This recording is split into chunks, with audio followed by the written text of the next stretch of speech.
In this video, traders, we're going to look at don't ignore the lessons from the losing trades. Stay tuned.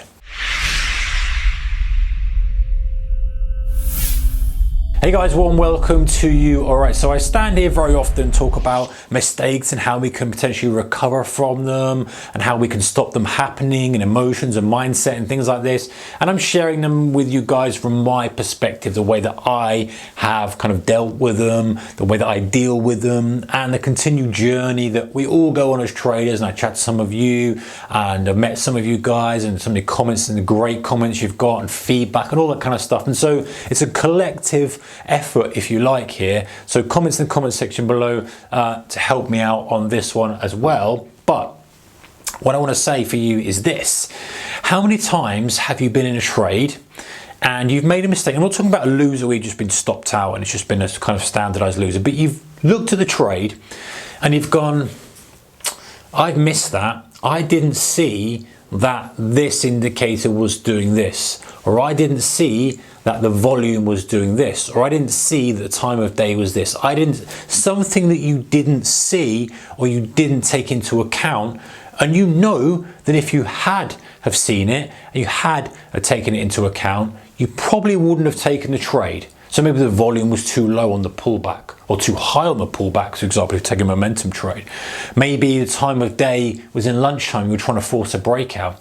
Maybe you're a swing trader and you're trying to trade something a little bit longer time frame when there's a big kind of catalyst potential event coming up and you're looking for an extension, when in reality no one's doing anything until that event is happened. So maybe there's something that you don't look at. And often, guys, and hold my hands up to this, we review the trade, we journal the trade, however we're documenting, and we go, right, okay, it is what it is, and we move on. And we don't really put anything in place to deal with that. And if you think you're running a business, some of you run businesses, some of you work for companies, if there's a problem and a mistake made, what happens? Well, you generally tend to put in procedures and operations and things so it doesn't happen again. So think of extreme example, guys, like the air crash investigations. They have air crash, they investigate it, they find out what the problem was, and then put procedures in place to stop that. I remember when ages and ages ago, a technician had left like a spanner or something in the ailerons, and so there couldn't be full movement on the yoke. And of course, someone's flying out, or they couldn't lift. I can't remember what the actual thing was, but they couldn't have full movement. It might have been the rudder or whatever it was. The point is, when they were airborne, they then couldn't do what they need to do and ended up crashing the aircraft. Now, of course, that means then in the checklist comes, have you got full and free movement of the aileron, of the yoke, of the rudder, of all the bits and pieces you need? Yes, that's part of the checklist. So if there's a problem, it's highlighted before you get airborne. So extreme example, but the point is, guys, is that there's a lesson learned from it, and then a procedure is put into place, an operation is put into place. And so very often we many of us, or many of you guys who are kind of coming through the ranks and are kind of working your way up and going past the point of just dismissing losers. That's kind of the first thing we do when we're traders. We kind of just dismiss the loser and walk on and move on. But many now traders are in the category of more advanced, where you go, okay, well, what can I learn from that? Well, it was just a stop out, it was what it was. Anything I missed? No, is what it is. But there's often times where you can learn lessons and go, well, I missed that, because if I'd have seen that and I'd checked that, I would have been very careful about taking that, or I would have waited.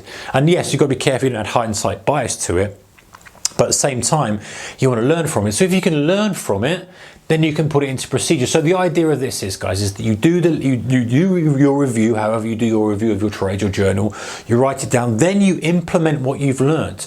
So if there's something you've missed that you definitely would have affected the way you traded, or done something differently if you'd have seen it, you need to then put a procedure in to your strategy and plan to be able to allow for that. So, for example, a previous example, you're looking at volume, looking at time of day, looking at position of the VWAP, you're looking at position of earnings or whatever it may be, and you didn't do that, then make sure that goes in to the checklist before you taking a trade. What's the time of day? Is it conducive to me taking a trade? And make sure you're running through your checklist before you're firing off the trigger and putting capital at risk. It's too easy, guys, to go, yeah, I think it's going this way, click, and then it goes your way. You think you're a genius, but it reinforces bad behavior. It's there's certain things that otherwise you're just not learning from your mistakes, and the cost that you're having isn't benefiting you by improving your trading. Or listen, I'm not saying you can't improve your trading if you don't do this, but it's definitely going to speed up the process,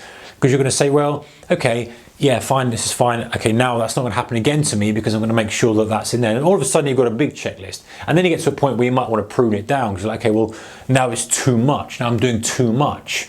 But at least if you're using it as initially putting in too much and saying, well, I want to make sure that this is right, I want to make sure that this is this, then at least you're stopping anything like that happening again. Because actually, from a psychological perspective, making the same mistake again is super damaging. You're like, well, I just did that last week. I made that mistake last week. It cost me so much money last week. It's cost me money again today, yesterday, whatever.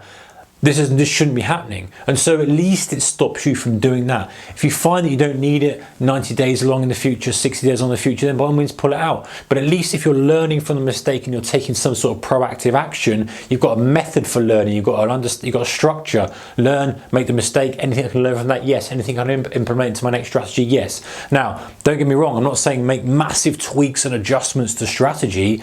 I'm just saying if there's something that you can have a checklist to make sure you don't get trapped, like trading extensions and breakouts at midday, for example, or trading before Fed, or getting caught out by something that's just avoidable. Not adjusting strategies and tweaking entries and stuff, but just something that says, hey, have you watched this? Are you alert to that? Are you alert to this? Are you aware of this? That kind of thing. All right, guys, if you like this kind of stuff, a thumbs up is much appreciated. If you are a subscriber, I appreciate your support. If you're not, maybe consider doing so for more videos from me and others on the channel. And if you've got any comments, stick them in the comment section below and let me know what you think about ignoring losers. How do you deal with lessons from losers? Do you learn from them? Do you move on? Do you think it's worth looking at every single one? What's your approach? All right, guys, take care. See you next one. Bye-bye.